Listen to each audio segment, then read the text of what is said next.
हमारे इस विशेष प्रोग्राम में आपका स्वागत है। देश की एलीट पैरामिलिट्री फोर्सेस में एक जाबाज फोर्स है सशस्त्र सीमा बल यानी एसएसबी। एसएसबी के स्थापना दिवस के अवसर पर हमें बेहद खुशी है कि हम बातचीत कर रहे हैं एसएसबी के डायरेक्टर जनरल कुमार राजेश चंद्र जी से। हमारे प्रोग्राम में आपको स्वागत है। धन्यवाद जसलीन जी। और एसएसबी के स्थापना दिवस पर ढेर सारी शुभकामनाएं। धन्यवाद। ये 58वां स्थापना दिवस है जी, बिल्कुल सही। ये हमारे बल का 58वां स्थापना दिवस है, लेकिन इसमें मैं ये कहना चाहूँगा कि इसमें हमारे प्रीवियस अवतार में हमें स्पेशल सर्विसेज ब्यूरो के रूप में जाना जाता था। वर्ष 1963 में जब इसका सृजन हुआ और वर्ष 2001 से नोमेनक्लेचर इंटैक्ट रखा गया एसएसबी और उसका नाम बदलकर सशस्त्र सीमा बल कर दिया गया। तो ये कुल मिलाकर 58वां स्थापना दिवस है। सशस्त्र सीमा बल का जो प्रीवियस नाम था और जो ये नाम है, इसमें क्या इसके काम में कोई फर्क आया है? इसमें बहुत ही बड़ा परिवर्तन आया।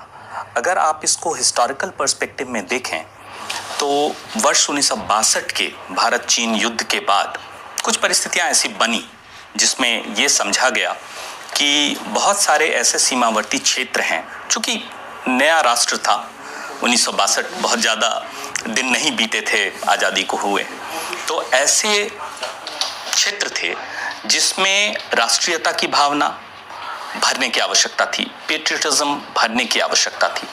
तो भारत सरकार ने एक निर्णय लिया कि एक संगठन का सृजन किया जाए और स्पेशल सर्विसेज ब्यूरो का सृजन हुआ, जिसका मूल उद्देश्य यह था कि सीमावर्ती क्षेत्रों में वहाँ के पॉपुलेशन को भारत से जोड़ा जाए, उन्मुख किया जाए, भारतीयता की भावना उनमें भरी जाए, ताकि जो एक कॉन्सेप्ट है कि जो बॉर्डर गार्डिंग है वो किसी फोर्स का ही एकमात्र काम नहीं है। बॉर्डर को एक लाइन के रूप में नहीं देखा जाना चाहिए, बॉर्डर को एक बेल्ट के रूप में देखा जाना चाहिए। उस बेल्ट में जो पॉपुलेशन है देखा जाए तो वो जब तक कि आपके कार्यकलाप में समाहित नहीं होता, मिलता नहीं, तब तक आप सफल नहीं हो सकते हैं। तो इसी उद्देश्य से स्पेशल सर्विसेज ब्यूरो का गठन हुआ और इसलिए शुरू में दो तरह के लोगों को इसमें शामिल किया गया।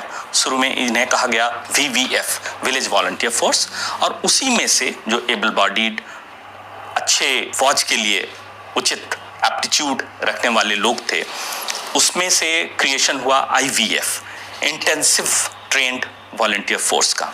तो जब वहाँ पे सृजन हुआ तो इसकी संरचना जो की गई कुछ इस तरह की थी कि एक टीम के रूप में थी।